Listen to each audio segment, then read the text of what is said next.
अभी हाल ही में United kingdom में आम चुनाव संपन्न हुए हैं और हाउस ऑफ कॉमन्स में महिलाओं का प्रतिनिधित्व रिकॉर्ड 40% देखा गया है, जो महिलाओं की राजनीतिक भागीदारी बढ़ाने के संदर्भ में अन्य देशों द्वारा की गई महत्वपूर्ण प्रगति को उजागर करता है। और इसके विपरीत भारत की संसद में महिलाओं का प्रतिनिधित्व वैश्विक औसत 25% से काफी नीचे भी है।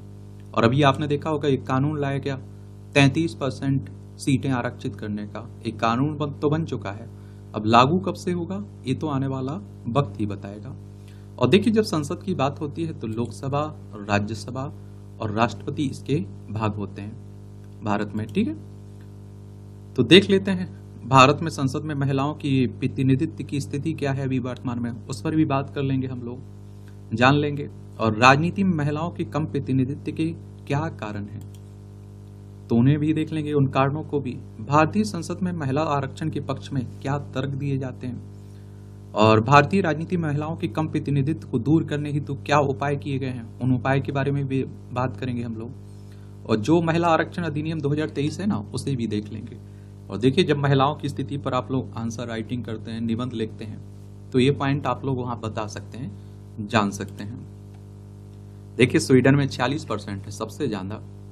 साउथ अफ्रीका में 45, ऑस्ट्रेलिया में आप देखते हैं 38, फ्रांस में आप देखेंगे 38, जर्मनी में 35, यूके में 40 और यूएस में 29, पाकिस्तान में 16, बांग्लादेश में 20%।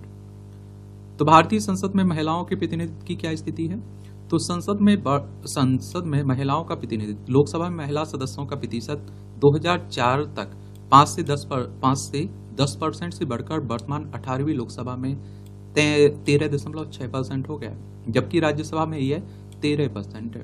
और देखिए, लोकसभा में हमारे यहाँ 543 सीटें हैं। लोकसभा सदस्य का चुनाव डायरेक्ट जनता यानी कि मतदाताओं के द्वारा होता है।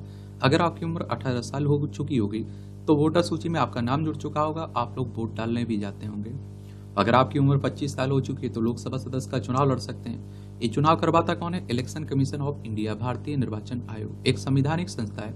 संविधान के अनुच्छेद 324 के तहत चुनाव आयोग की स्थापना की बात की गई। 25 जनवरी 1950 में स्थापना हुई थी। 25 जनवरी को आप लोग मतदाता दिवस मनाते हैं। नई दिल्ली में हेडक्वार्टर देखने को मिलेगा। सुकुमार सेन पहले मुख्य चुनाव आयुक्त थे। इसके अलावा पिछले 15 वर्षों में चुनाव लड़ने वाली महिलाओं की संख्या में क्रमिक वृद्धि हुई है और 1957 में केवल 45 महिलाएं उम्मीदवारों ने लोकसभा चुनाव में भाग लिया था। 1957 की बात हो रही है। 1947 में हम लोग आजाद हुए थे। 2024 में यह संख्या बढ़कर 799 थी। कुल उम्मीदवारों का 9.5%। और एक बात आप लोग जानते हैं कि आधी आबादी महिलाओं की है। और देखिए, महिलाओं का प्रतिनिधित्व होना चाहिए, क्योंकि महिलाओं की क्या समस्याएं हैं, किस तरह से उनका समाधान हो सकता है, इनसे महिलाएं ही बेहतर समझ सकती हैं। और पश्चिम बंगाल में सर्वाधिक महिला सांसद 11 प्रतिनिधि निर्वाचित हुई हैं इस बार।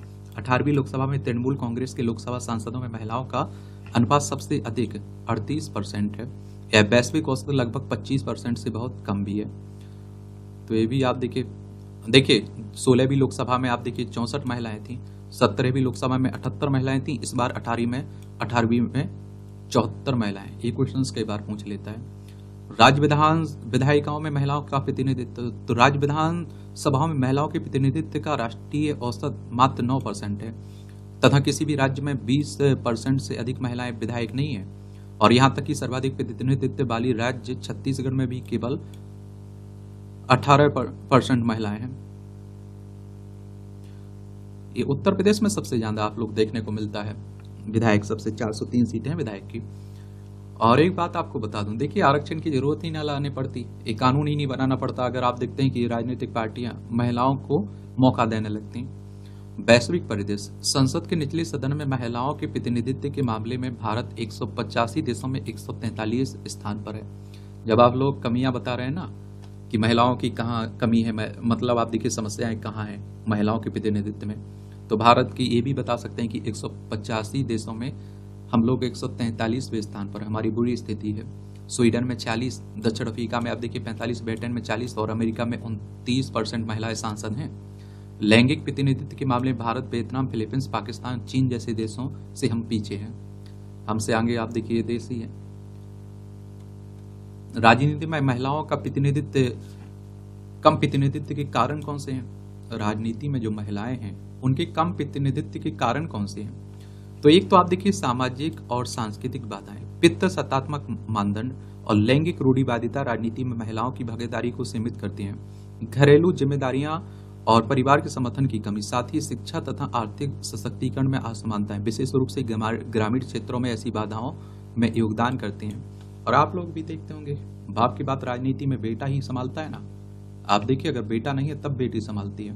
तो यहाँ भी आप देखते हैं कि हमारा समाज क्या है, पित्त सत्तात्मक है, पिता के बाद पुत्र। और आप देखिए, अगर इंदिरा गांधी का भाई होता तो मुझे लगता है कि इंदिरा गांधी को मौका ही ना मिलता। राजनीतिक दल की गतिशीलता, पुरुष विधान दल अक्सर महिला उम्मीदवारों को मैदान में उतारने में हिचकिचाते हैं और जिससे उन्हें सुरक्षित या फिर अजय सीटों पर उतार दिया जाता है। आंतरिक कोटा या सकारात्मक कार्यवाही नीतियों की कमी महिलाओं की उम्मीदवारों में और बाधा डालती है। चुनाव प्रणाली की चुनौती, first past the post system में मजबूत वित्तीय और संगठनात्मक समर्थन वाले स्थापित पुरुष उम्मीदवारों को प्राथमिकता दी जाती है। उच्च चुनाव लागत और राजनीति में अपराधीकरण तथा धन बल का विचलन महिलाओं को और अधिक नुकसान पहुंचाता है। ये आप लोग कारणों में बता सकते हैं। संस्थागत और कानूनी बाधाएं, स्थानीय निकायों में महिलाओं के लिए 1/3 आरक्षण करने वाले 73वें और 74वें संविधान संशोधनों के विलंबित कार्यान्वयन ने महिलाओं के राजनीति में प्रवेश की संभावनाओं को सीमित कर दिया। महिला आरक्षण विधेयक, जिसमें संसद और राज्य विधानसभाओं में महिलाओं के लिए 33% आरक्षण का प्रस्ताव था, को पारित करने में बार बार विफलताएं एवं अन्य प्रमुख संस्थागत बाधा थी और कई राजनीतिक पार्टियां इसका विरोध भी करती थी। राजनीतिक इच्छा शक्ति का अभाव, तो प्रमुख दलों द्वारा महिलाओं के राजनीतिक सशक्तिकरण को अपर्याप्त प्राथमिकता देना तथा महिला आंदोलनों और नागरिक समाज की ओर से निरंतर दबाव का अभाव यथास्थिति को कायम रखता है। भारतीय संसद में महिलाओं का आरक्षण के पक्ष में क्या तर्क दिए जाते हैं, ये तर्क भी याद रखा करिएगा। महिलाओं का राजनीतिक प्रतिनिधित्व बढ़ाना, वर्तमान में संसद में महिलाओं का प्रतिनिधित्व वैश्विक औसत लगभग 25% से काफी कम है। 33% आरक्षण इस अंतर को पाटने में मदद करेगा और भारतीय संसद में महिलाओं का आर्थिक न्यायसंगत प्रतिनिधित्व सुनिश्चित करेगा। लैंगिक समानता और समावेशी शासन को बढ़ावा देना, भारत में महिलाओं को राजनीतिक भागीदारी के लिए सामाजिक, सांस्कृतिक, आर्थिक और राजनीतिक बाधाओं का सामना करना पड़ता है, जिनमें पित्त सत्तात्मक मानदंड और संसाधनों की कमी, लिंग आधारित हिंसा शामिल है। इसके अलावा वे भारत की आबादी का लगभग 50% हिस्सा बनाते हैं, लेकिन राजनीतिक निर्णय लेने में उनका प्रतिनिधित्व कम है और उनका प्रतिनिधित्व बढ़ाने से लैंगिक रूप से संवेदनशील नीतियां बनेगी और महिलाओं के सामने आने वाली प्रमुख चुनौतियों का बेहतर ढंग से समाधान होगा। मैंने कहा ना कि आप खुद सोच के देखिए महिलाओं की क्या समस्याएं हैं। इसका मुझे लगता है कि सबसे अच्छा कोई अगर उपाय ढूंढ सकता है तो वो महिलाएं ही। लोकतांत्रिक भागीदारी को मजबूत करना, महिलाओं के लिए 1/3 सीटें आरक्षित करने से राजनीति में उनकी सक्रिय भागीदारी को बल मिलेगा। समावेशी लोकतंत्र मजबूत होगा, महिलाओं तथा बच्चों पर केंद्रित नीतियों की शुरुआत होगी और जिससे मानव विकास में मदद मिलेगी। उदाहरण के लिए कई गांवों में महिला प्रतिनिधियों ने बाल विवाह उन्मूलन, मातृ स्वास्थ्य में सुधार और स्वच्छ पेयजल तक पहुंच सुनिश्चित करने में महत्वपूर्ण भूमिका निभाई है।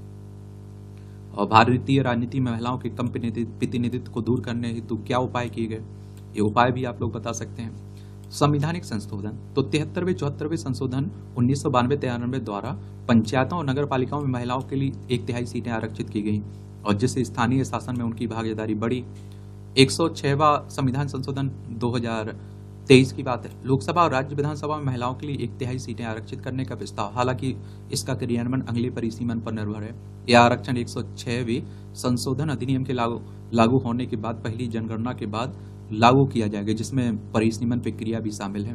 और जनगणना की बात करें तो हर 10 साल में होती है। 2021 में होनी चाहिए थी लेकिन नहीं हो पाई और पहली बार 1872 में लॉर्ड मेयो के समय में हुई थी और नियमित जनगणना 1881 से लॉर्ड रिपन के समय से शुरू हुई थी। महिला आरक्षण विधेयक, तो 1996 में पहली बार पेश किया गया। इस विधेयक में लोकसभा और राज्य विधानसभा में महिलाओं के लिए 33% आरक्षण का प्रस्ताव था। कई प्रयासों के बावजूद प्रमुख दलों के बीच राजनीतिक सहमति की कमी के कारण यह विधेयक पारित नहीं हो सका था। पहली बार 1996 में ये बातें हुई थी। देख रहे राजनीतिक दलों द्वारा महिला उम्मीदवार, तो भारत में कई राजनीतिक दलों ने चुनाव में अपने उम्मीदवारों महिलाओं का प्रतिनिधित्व दिया है। नाम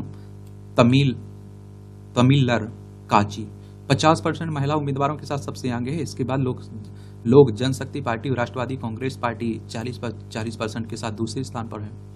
और आप देखिए झारखंड मुक्ति मोर्चा, बीजू जनता दल और राष्ट्रीय जनता दल क्रमशः 33 और 29% महिलाएं प्रतिनिधित्व था। इस बीच समाजवादी पार्टी 20%, अखिल भारतीय तृणमूल कांग्रेस 25% महिला उम्मीदवार थी।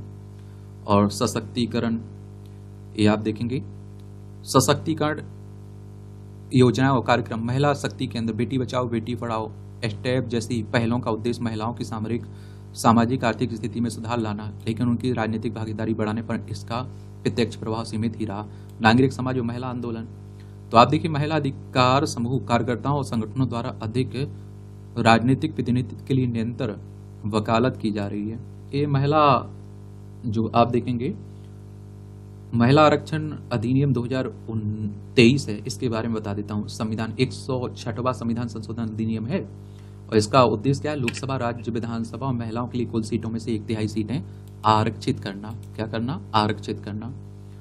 और इसकी पृष्ठभूमि की बात करें तो विधेयक को पूर्व में वर्ष में 1996, 1998, 2009, 2010, 2014 में भी प्रस्तुत किया गया था। और देखिए संबंधित समितियां देखें तो भारत में महिलाओं की स्थिति पर समिति 1971 में आई, मार्गरेट अल्वा की अध्यक्षता वाली समिति 1987 में, गीता मुखर्जी समिति 1996 में, महिलाओं की स्थिति पर समिति 2013 में।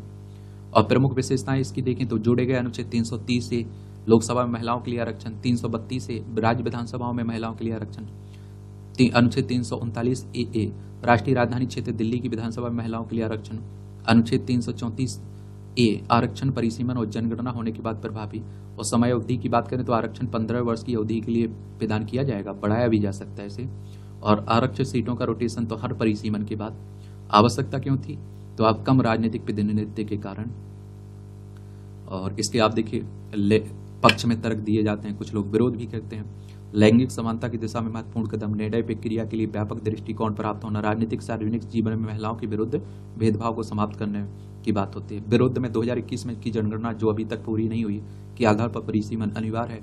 राज्य और राज्य विधान परिषदों में महिला आरक्षण की बात नहीं हुई है, तो उसको लेकर विरोध भी किया जाता है कि इसमें भी होना चाहिए। आगे देखते हैं इसका क्या रिजल्ट आता है। तो ये कहानी है राजनीति में महिलाओं की भागीदारी की। आप लोग क्या सोचते हैं? अपनी राय जरूर आप लोग दिया करिएगा, बताया करिएगा। ठीक है, धन्यवाद। मेरे लिए कोई सुझाव हो, सवाल हो तो जरूर आप लोग बता सकते हैं।